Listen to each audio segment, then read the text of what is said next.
From United Nations headquarters in New York, this is World Chronicle. World Chronicle, a spontaneous, unrehearsed, unedited interview with a senior official whose work is concerned with the developing nations of the world. Today's guest, attending a special session of the United Nations, is the President of the People's Republic of Bangladesh, Ziaur Rahman. I hope that the food aid by other countries will not be affected as a result of this. This is the time where we need support because we are trying to pick up and stand on our feet, and this is the time that our friendly countries got to come forward and give us a helping hand. In a moment, additional views, opinions and answers to reporters' questions from today's guest on World Chronicle, which is presented by United Nations Radio and Television in cooperation with the UN's Division for Economic and Social Information.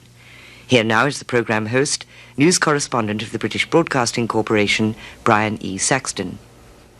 Hello and welcome back to another edition of World Chronicle. And here at United Nations headquarters in New York today to interview our guest are three news correspondents. Brennan Jones, correspondent for Interpress Service, the Third World News Agency, Peggy Wilkins of the International Staff of the Wall Street Journal, and Prem Shankar Yar, editor, Financial Express, New Delhi. Our guest today, Ziaur Rahman, the President of Bangladesh, was born in 1936. He became a professional soldier at the age of 17 when he joined the army of Pakistan. In 1971, General Ziaur Rahman led the uprising against Pakistan, which resulted in the independence of East Pakistan and the establishment of the People's Republic of Bangladesh. Following the change of government in 1975, Ziaur Rahman was appointed deputy and later became chief martial law administrator of Bangladesh. In 1978, Bangladesh held its first ever presidential election, and Ziaur Rahman was elected to office by defeating his nearest rival by some 11 million votes. President Ziaur, we're delighted to have you on this edition of World Chronicle, and here with our first question for you is Mr. Jha of the Financial Express in New Delhi. Mr. President, the question I have to ask you today concerns your statement this morning to the General Assembly, where, if you'll pardon me using the phrase, you dropped a small bombshell as far as the Group of 77 were concerned. In fact, someone listening to you said that it's rather like the chap who told the king that he had no clothes on. I'm referring, of course, to your suggestion that the OPEC countries should cut the price of oil to the developing countries by 50%. Now, from what I've been seeing, a number of people have this very much on their minds, but the Group of 77 were rather hoping, to keep this within the ECDC, the Economic Cooperation for Developing Countries, and not to air it here. Now, what were your reasons for doing this, and how have you been received? Well, that's for you to judge how I have been received as far as this is concerned. But countries like ours, the least developed countries, are really badly affected as a result of the general inflation all over the world and the rise in oil price.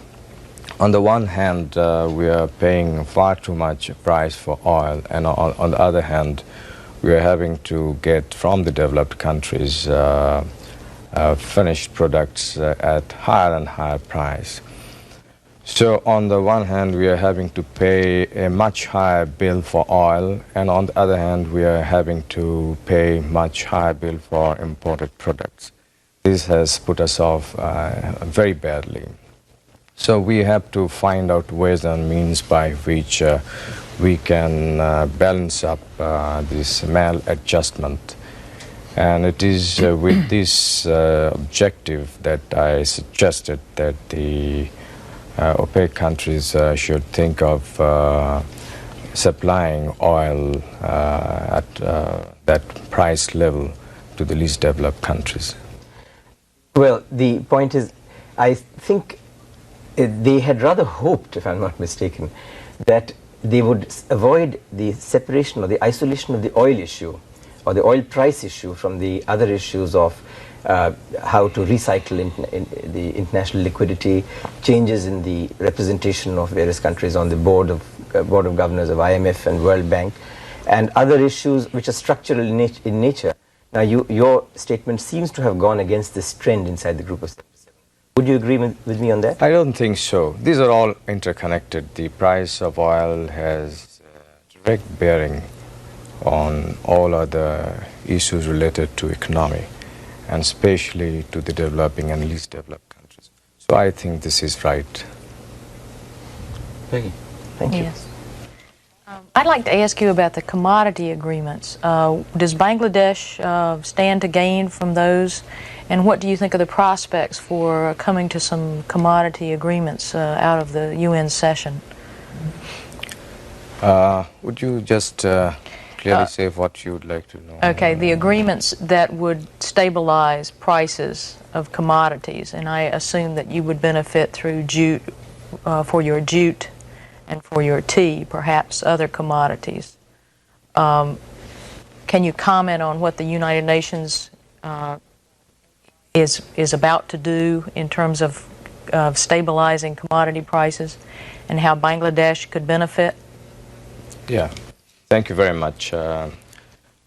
This is again very important for us, this commodity price agreement, because we find that for our raw products, countries like us are mainly exporting raw material. And for this, unfortunately, we are getting lesser price or not attractive price. So this has decreased our exports in real value. So if an agreement like this is reached through negotiations and understanding, it is going to help countries like ours reasonably well and keep our export balanced, and we can see beforehand and know how much we can earn from our exports. This will help us in planning our production in the country and our export over a period of substantial time. And specifically, your exports that would benefit would be jute, tea? Yes, jute, tea, leather. Leather, yeah. Yeah. What do you think the prospects are for an agreement that will benefit the countries? Well, as I said this morning, it's not an easy thing. But we got to keep moving with the negotiations and find out new formulas which could be acceptable to all the parties, and especially formulas which will, in real time, benefit countries like ours.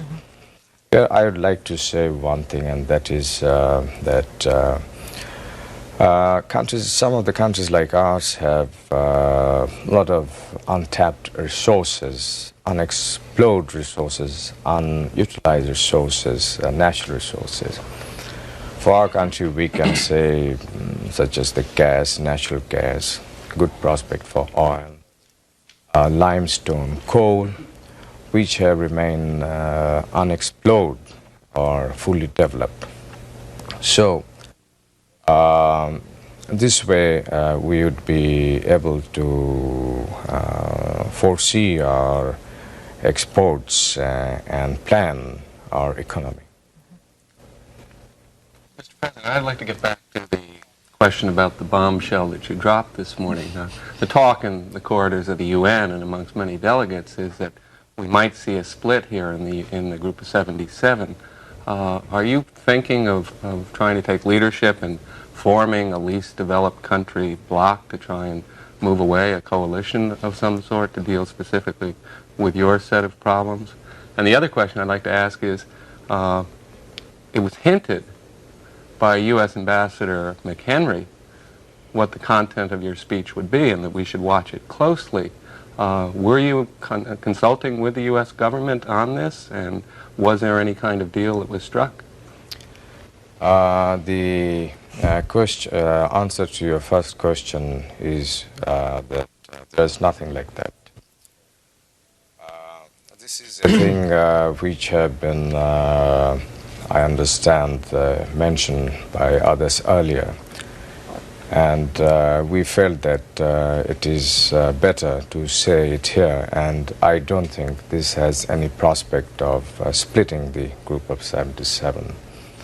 And let me tell you, we had no talks with anybody on this count. If anybody said, must have said on their own. But then how did Ambassador McHenry say with great confidence? He said, I don't want to steal the thunder of President Zia, who will be talking to you a little later, but you should listen to the speech being given by the President of Bangladesh and what he has to say about the energy question and the price of oil. I'm just quoting him. Well, I think you should ask him to answer this question. He must have good intelligence. I'd like to refer to a very interesting magazine article recently, sir, which described you as being the super salesman from Dhaka, taking the message around the world that Bangladesh has a stable government and is emerging as an attractive trading partner for both East and West. Did you see that? And if you didn't, how would you react to that? Well, I don't know, but during the last 1 or 2 years, I have undertaken trips to really many countries, both in the East and the West. The object, one should have understood that we were colonized for a long period, as a result of which we remain undeveloped, whereas we have tremendous resources. Firstly, the land is so fertile, and in agriculture, our return is so low. As I said a few minutes ago, we have several others, very valuable natural resources which have remained undeveloped, unexplored. For this, we got to talk to people who have the money, who have the technical know-how. And apart from this, being a new country, I had decided to visit as many countries as possible. And I think these visits have really helped us a lot to project Bangladesh in other countries and discuss with those countries' leaders as to how economic cooperation could be built up. And as a result of these visits, our assistance from abroad has increased over the last 2-3 years, and the economy in our country are gradually picking up. May I come to a related question to this one, which is the one of shall we say, regional cooperation. One of the problems that we all face in common is, in fact, the oil price, if you like, the balance of payments problem. And it seems to me that the best thing what we possibly do is try and the countries most affected, least developed, most seriously affected, doesn't really matter which, that we should try and buy as much from each other and possibly try for better terms. Now, for instance, all the 4 countries of the subcontinent have an interest in tea, in jute, in leather, and textiles to a large extent. And at the same time, at least one of the countries, which is India, is producing many of the products that you would need, for example, cement or textile machinery, at very, very much lower than world prices. Now, what is anything being done? Are you thinking of something towards regional cooperation, or is it all snagged up on big issues like the Farakka barrage and things like that?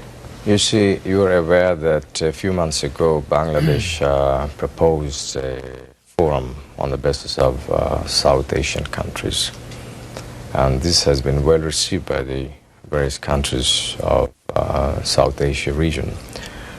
And the object is that through this forum, we could do many things which will benefit the region as a whole. And under that forum, trade, commerce, and other bilateral relations, regional matters could be discussed, as in case of other regional forums. I'd like to pursue a question on the issue of food aid, which is certainly an issue in the United States where this can be seen. There's an awful lot of solid documentation that has come up that perhaps too much food aid is going into Bangladesh, that recently the British government curtailed government-to-government aid because of what they saw as some of the abuses there, that the rationing program tends to go to the urban population and to civil service workers, and that it's had a negative effect on agricultural production because of it's a disincentive to the producer. How do you respond to those criticisms, and what really is being done? Right. Let me tell you that up to 1950, our country then, East Pakistan, was self-sufficient in food. And thereafter, till recently, in the agriculture sector, not much was done. As a result, with the growth of the population, the requirement of the food went up, but the food production remained low. Now, we have rationing system in our country which is coming over since a long period. Now, the object of our government is to gradually get rid of this rationing system, which is mainly concentrated in the urban areas, but we are trying to sort of distribute more and more in the rural areas. And lately we have started open market operation, whereby at a certain price we sell out in the markets rice and wheat to keep the market price steady. At the same time, we have undertaken special measures to procure a lot of food grains, and right now we have 1.2 million roughly food stock with the government. We are giving a lot of encouragement to the farmers by price support, and in future we are going to do a lot more. The object is ourselves to become self-sufficient food so that we don't have to get really food from abroad. It's not a good thing. But realistically, you are going to need additional food aid for the next several years. And what is the impact of the British government curtailment? I'm coming to that point. Let me tell you that we shall be self-sufficient in food earlier than anybody thinks, and we have taken certain measures on that count, and we are beginning to get the results. As far as... When do you expect food self-sufficiency? I think in the next 2-3 years' time, or maybe a little more, maybe a little less, because we have launched a sort of special program on this count, and we have got very good results, and the next 1 year will give very solid indication about it. Our objective is not to become self-sufficient alone, but we are going for doubling food production in the next 5-6 years' time from now. For this, we are mobilizing the people to take to voluntary works for re-excavating the silted up canals and rivers with a view to doing irrigation, bringing more and more land under irrigation. And in the last winter, we did massive work on this count, and through voluntary means we brought more than 600,000 acres of land under irrigation, virtually at no cost. And next winter, which is our dry season, we are going to undertake 3 times more than this work. That means we will try about 1.5 million acres to be brought additional under irrigation by unconventional method. So this is a great effort that is coming up in our country, and I hope this question will not arise very much in the near future. And do you think the British action will affect well, the U.S. food aid program? Which Britain has reduced the food aid as compared to before because of certain other reasons also. But I hope that the food aid by other countries will not be affected as a result of this. This is the time where we need support, because we are trying to pick up and stand on our feet, and this is the time that our friendly countries got to come forward and give us a helping hand in a big way. Perhaps on that we move into, I think, into another area which is very much in the news these days, Islamic solidarity. As you know, Bangladesh talks constantly of the need for increased solidarity. So I think we do have to ask you the question, how do you view recent events in Afghanistan and Iran as being a potential threat to that solidarity? Well, the Islamic solidarity is building up, and I hope in the near future we shall be able to overcome these problems through various measures, and I strongly feel that the Islamic solidarity is going to become stronger and stronger in future. But does the present situation in those 2 specific countries right now concern you deeply? It does concern, but I don't think Islamic solidarity as such is affected as a result of these two.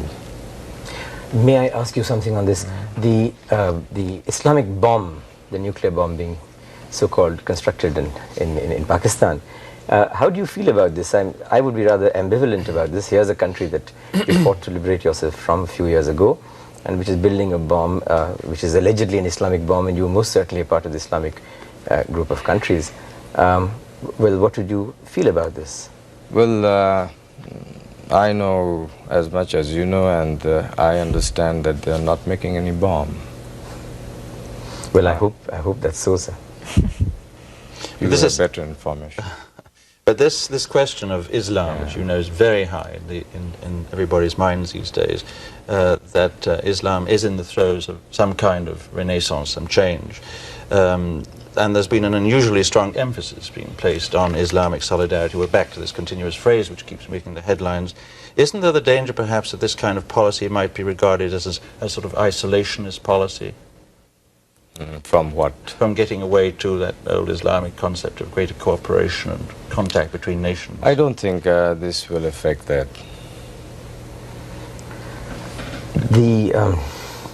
I wonder if... no, please, after. Are you said on the same line? If we have in our few minutes left, I'd love to pursue this, because it is a terribly... Yes. Well, I wanted to ask you about a little more about Afghanistan and your reaction to the problem there, and how you feel, what can be done, what would you like to see?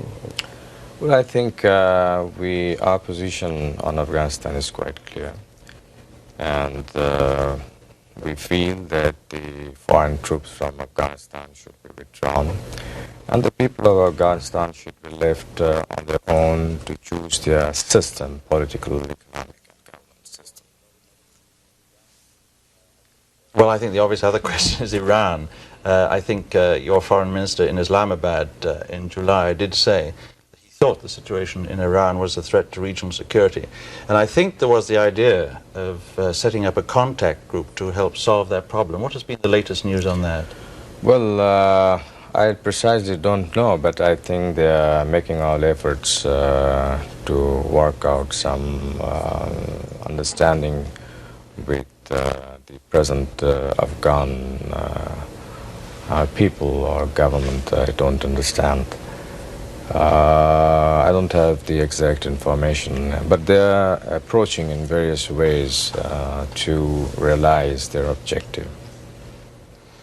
My question gets back to what the UN is doing here in the special session. I think most people have the assessment that not much is going to come out of it, which leaves Pakistan, or Bangladesh, very much in a situation like a lot of developing countries. Insufficient assistance from the North, or concessions by the North, and probably not much from OPEC. What does a country like yours do then, given the inflation rate, given the world economic crisis?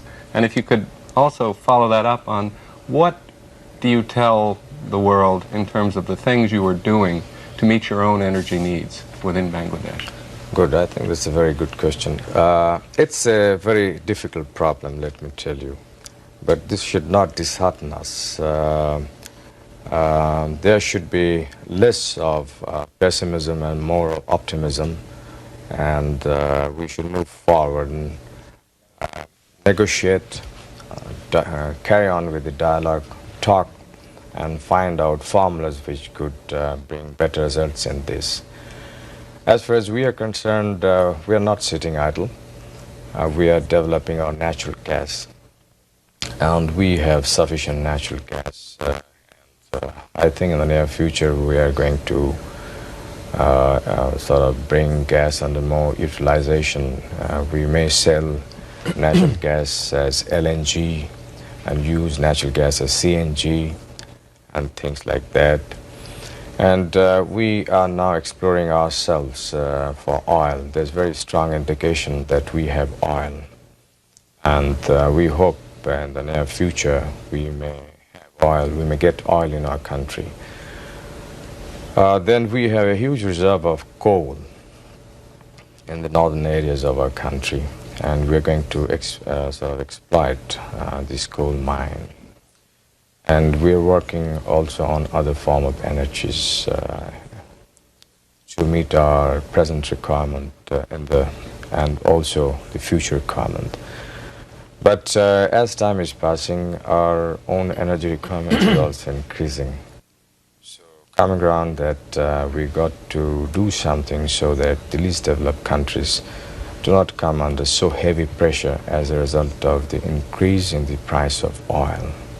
Because we really don't have the means to buy oil at such high rates, yet we need oil for our development. Is the oil deposits that you have indications of, are they anywhere near this line of demarcation of the continental shelf with India? Because there are some people, perhaps not well-wishers of either India or Bangladesh, who would like to see a kind of dispute coming up on this. I find your questions are one track, however. You see, we are looking for oil on the land. And we have brought now our own rigs, and in a few months' time we would be drilling for oil on the land. Mr. President, I'm afraid that's all the time we have today, which is a great pity. The clock always beats us. President Ziaur, we have to close the show, but we want to thank you for being with us today to answer our questions on this edition of World Chronicle. Our guest has been Ziaur Rahman, the President of the People's Republic of Bangladesh. President Rahman, here to attend a special session of the United Nations General Assembly, was interviewed here at UN headquarters in New York by Brennan Jones, correspondent for Interpress Service, the Third World News Agency, Peggy Wilkins of the International Staff of the Wall Street Journal, and Prem Shankar, editor of the Financial Express of New Delhi. And I'm Brian Saxton, thanking you for being with us and hoping you'll join us again for the next edition of World Chronicle.